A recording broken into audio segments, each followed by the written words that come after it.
They call it the monster's cage, a name not given lightly but earned through terror, iron, and isolation. CECOT, El Salvador's mega prison, is not just the largest in the Americas, it's a place built to contain nightmares. Here, the worst criminals of an entire nation vanish behind towering walls and brutal silence. But this hellish fortress didn't rise overnight. It was born from bloodshed. For years, El Salvador was held hostage by two of the most violent gangs in the world, MS-13 and Barrio 18. Their grip extended beyond city blocks, into schools, hospitals, police stations, even politics. Extortion, murder, torture. It was everyday life. Parents feared sending their children outside. Businesses collapsed under gang taxes. Entire neighborhoods were no-go zones for law enforcement. In many places, the government had lost control. Then came President Nayib Bukele young, defiant, and backed by a furious population. Bukele launched what would become one of the most aggressive anti-gang crackdowns in modern history. Using emergency powers, he arrested over 75,000 suspected gang members in less than a year. Streets that were once soaked in blood suddenly became quiet. The people cheered. But there was a problem. Where do you lock away tens of thousands of the most dangerous men alive? That's when CECOT was born. Built in a remote, secret location, CECOT, short for Centro de Confinamiento del Terrorismo, is a maximum security prison like no other. Designed to hold 40,000 inmates, it is a fortress of steel and stone. The walls stretch endlessly with no windows. The air is thick with tension. Guard towers loom like watchful eyes, and drones hover day and night. Surveillance is total. No blind spots, no freedom, no way out. Every inch of CECOT screams control. It was never built to reform men. It was built to break them. Inside, the environment is stripped of color, stripped of humanity. Prisoners are just numbers, shaved bald, barefoot, and chained. Guards patrol like soldiers in a war zone, armed to the teeth, trained for suppression, not rehabilitation. Even the cells were designed with one goal in mind: domination. No books, no visitors, no contact with the outside world. When the first footage emerged, hundreds of tattooed gang members crammed into cells, crouching with their heads down like conquered animals. It went viral. The message was clear. El Salvador is taking its streets back, and mercy has no place here. The monster's cage had opened its doors. And what it swallowed was fear itself. The journey into CECOT begins in chains and ends in something far worse. When prisoners arrive at El Salvador's most feared prison, they are greeted not with paperwork or rights, but with barking orders, boots in their backs, and the hum of electric gates slamming shut behind them. From the moment they step inside, they cease to be human in the eyes of the state. It begins with the strip search. Dozens of men, forced to remove every shred of clothing, stand naked under glaring lights as guards scream at them in bursts. They are inspected like livestock, mouths pried open, hair shaved down to the scalp, bodies checked for gang tattoos and smuggled contraband. No dignity is spared. Then comes the procession, shirtless, barefoot, shackled at the wrists and ankles. They are herded into long lines, hundreds at a time, heads down, backs hunched. The chains between them rattle like iron snakes as they shuffle forward under the burning sun. From above, the drone footage paints a chilling picture, lines of prisoners moving like captured war criminals, utterly defeated. Inside the gates, there is no speaking, no names. The men are assigned numbers, nothing more. They are told when to breathe, when to eat, when to move. Even eye contact with guards is forbidden. One glance can mean a baton across the face, or a week in solitary. Many of these prisoners are not your average criminals. Among them are mass murderers, cartel hitmen, enforcers who tortured enemies with machetes and blowtorches. There's the man who confessed to executing 57 people before he turned 25. Another who ran a drug route from Colombia to Los Angeles with dozens of bodies left in his wake. These are not petty thieves. They are the monsters behind El Salvador's bloody past. But here, inside CECOT, even the most feared gangsters are reduced to trembling bodies in overcrowded cells. The guards treat them not just as threats, but as trophies. The more tattoos you have, the worse the treatment. Some are kicked, spit on, or denied food for days. Others are forced to remain kneeling for hours, hands behind their heads, while dogs bark inches from their faces. Silence is law. Disobedience is war. The message is clear. You are not here to serve time. You are here to be erased. As one guard was overheard saying, his voice cold and matter-of-fact, "They are no longer men, only ghosts in cages. Inside CECOT, there is no day or night. Time doesn't flow. It suffocates." The cells, designed less like living quarters and more like tombs, are small concrete chambers packed with bodies and silence. Windows do not exist. Sunlight never touches the floor. The air is stale, humid, thick with sweat, blood, and the scent of rot. Each room holds far more men than it was meant to. Dozens of prisoners squeezed together shoulder to shoulder, some forced to sleep sitting up or directly on the floor. A few lucky ones might get a concrete slab to rest on, but there are no mattresses, no blankets, no comfort, just cement, cold and unfeeling. There are no toilets. Each cell is given a single bucket to defecate and urinate in, shared by every man inside. The stench becomes unbearable within hours, but no one complains. They know better. Complaining brings punishment. Silence is the only survival strategy. There's no privacy, none at all. Even inside the cells, cameras are mounted in the corners, watching every movement, recording every whisper. Even during the most private of moments, using the bucket, crying quietly in a corner, trembling from fear, someone is watching. The prisoners are never alone, yet always isolated. No contact is allowed with the outside world.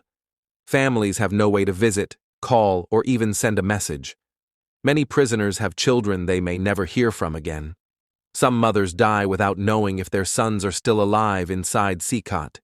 And for those on the inside, that silence becomes a slow death of the soul. Malnutrition and dehydration are rampant. Meals are sparse, cold rice, rotten beans, barely enough to keep a man alive. Clean water is rationed, and prisoners sometimes go days without it. Medical care is nearly non-existent. Those who fall ill either recover on their own, or they don't. To break any remaining will, the prison uses psychological warfare. In some blocks, lights are left on 24 hours a day, never allowing inmates to rest fully.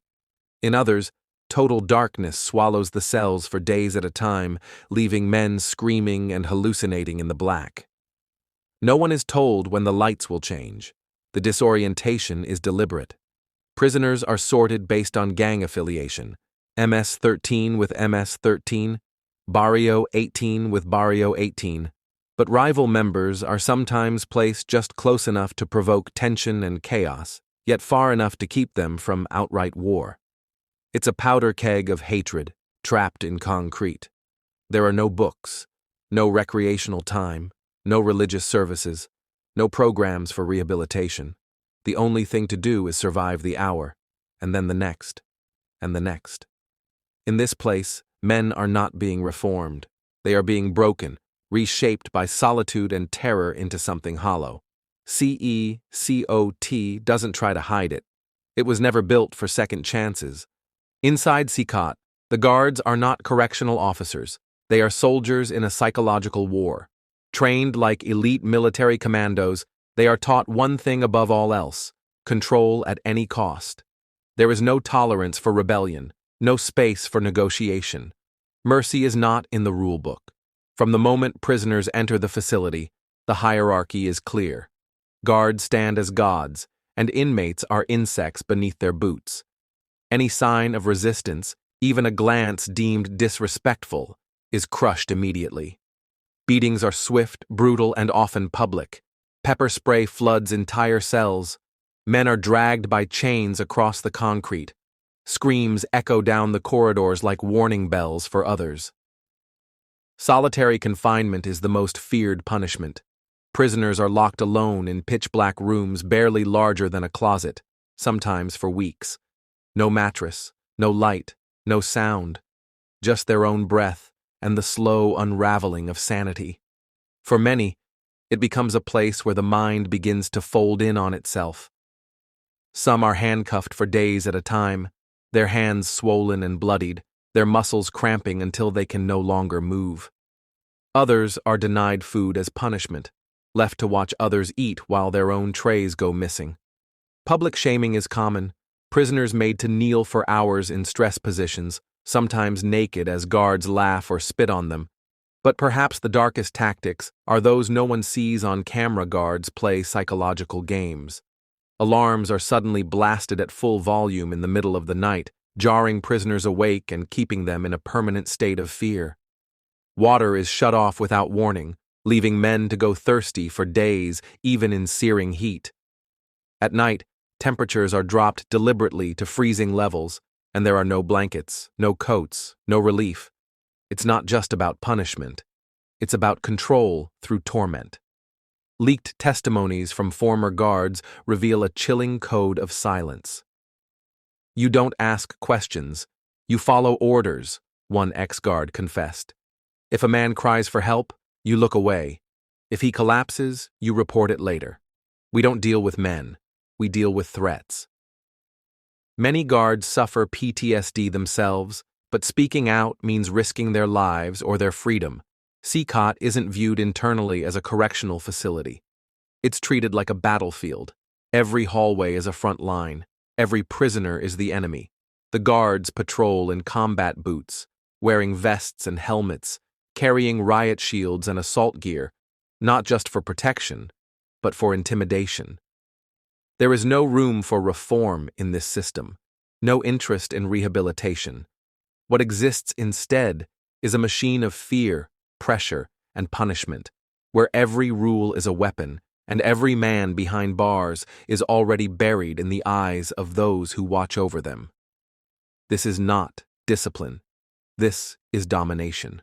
CECOT is a prison, but for many, it becomes a slow, silent execution chamber. Death doesn't always come with violence. It creeps in through thirst, sickness, madness. And in this fortress built on fear, death is just another part of the system. Inside, reports of inmate deaths are disturbingly common. Dehydration takes its toll on men denied water for days. Illnesses that would be easily treatable on the outside, fevers, infections, injuries, are ignored until it's too late. There are no emergency calls, no medical staff rushing to help. Inmates collapse in their cells, and many never get back up. Suicides have also become a quiet epidemic. In cells where hope is forbidden, some men simply break. They use torn scraps of clothing, water pipes, even their own bed sheets to end their suffering. But their deaths are rarely documented. No names released, no press coverage, no official record. Just gone. Then comes the madness. CECOT doesn't just crush bodies, it shatters minds. Men start to scream in the night, pounding their fists against the concrete, shouting words that make no sense. They talk to walls. They argue with voices that aren't there. Self-harm is common. Men clawing at their skin, smashing their heads against walls, swallowing pieces of metal. This is not just depression. This is psychosis born from isolation, starvation, and fear. In many cases, prisoners begin to forget what life outside even looked like, what their mother's voice sounded like, what color the sky used to be. Some stop speaking altogether. Others whisper to themselves for hours, holding conversations with ghosts of their past. The psychological destruction is complete. Worse still is the silence that follows death. Families on the outside often have no idea if their loved one is still alive. In a system with little transparency, corpses can vanish without paperwork. Mothers wait for letters that never come. Wives cling to hope that their husbands will one day walk free, but they won't. Some say there are secret burial sites, mass graves hidden in remote parts of the country. But the truth is, buried just as deep. International watchdogs have requested investigations into unreported deaths and disappearances at CECOT. So far, El Salvador's government has remained mostly silent. President Bukele insists the prison is effective, and the public, still scarred from decades of gang terror, largely supports him. But human rights groups warn that silence in the face of cruelty only feeds the darkness. And inside, in the deepest parts of CECOT, there are men who no longer scream, no longer fight, no longer speak. They just stare at nothing. Because freedom is no longer something they remember. There is no mercy in CECOT, only survival, and for many, not even that. CECOT didn't just shake the criminal underworld, it sent shockwaves across the entire world. From the moment the first drone footage emerged, showing thousands of tattooed, half-naked inmates shackled together, crouched in rows like prisoners of war, the world took notice. The video went viral overnight. Some viewers felt a sense of satisfaction. Others were horrified. Public opinion has been sharply divided ever since. To many Salvadorans, especially those who lived under the constant threat of gang violence, CECOT represents justice. For years, families were extorted, children were recruited into gangs, and bodies turned up on the streets daily. Now, for the first time in a generation, people are walking their neighborhoods without fear. Murders have plummeted. Businesses are reopening. Parents no longer keep their kids locked indoors. For these citizens, CECOT isn't a prison, it's liberation.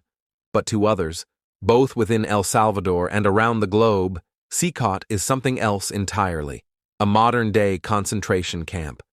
Human rights organizations have condemned the prison in the strongest terms. Amnesty International and Human Rights Watch have described it as a blatant violation of international law, pointing to the overcrowded cells, lack of due process, denial of legal rights, and the psychological torture that defines daily life behind its walls. There are no trials, no appeals, no second chances, just arrest, chains, and silence. International media outlets have flooded El Salvador with reporters, drones, and cameras. From BBC and Al Jazeera to the New York Times and Vice News, documentaries and exposés have shown shocking footage of inmate treatment. Interviews with former guards and leaked testimonies only deepen the controversy. And while the images have stunned the world, President Nayib Bukele remains unapologetic. "We're not running a hotel," he once tweeted in response to criticism. "These are terrorists. They don't deserve comfort." Many governments remain silent, unsure how to respond. Some quietly praise Bukele for doing what others haven't dared, crushing gangs with brute force. Others fear he's setting a dangerous precedent, that human rights can be suspended if public safety is at stake. But the impact on Salvadoran society is more complex than statistics. Yes, the streets are safer. Yes, people feel more free, but at what psychological cost? Citizens now live in a state where suspicion can mean arrest, where silence replaces dissent, where celebrating safety means ignoring suffering. Teachers report children drawing pictures of prisoners in chains. Teens whisper about friends who vanished overnight. And families mourn loved ones they can't confirm are even still alive. The world continues to watch. Some in awe, some in fear, some in shame. In the end, CECOT raises a question that stretches far beyond El Salvador's borders, a question every society must face when security clashes with morality. Is this true justice, or just state-sponsored cruelty?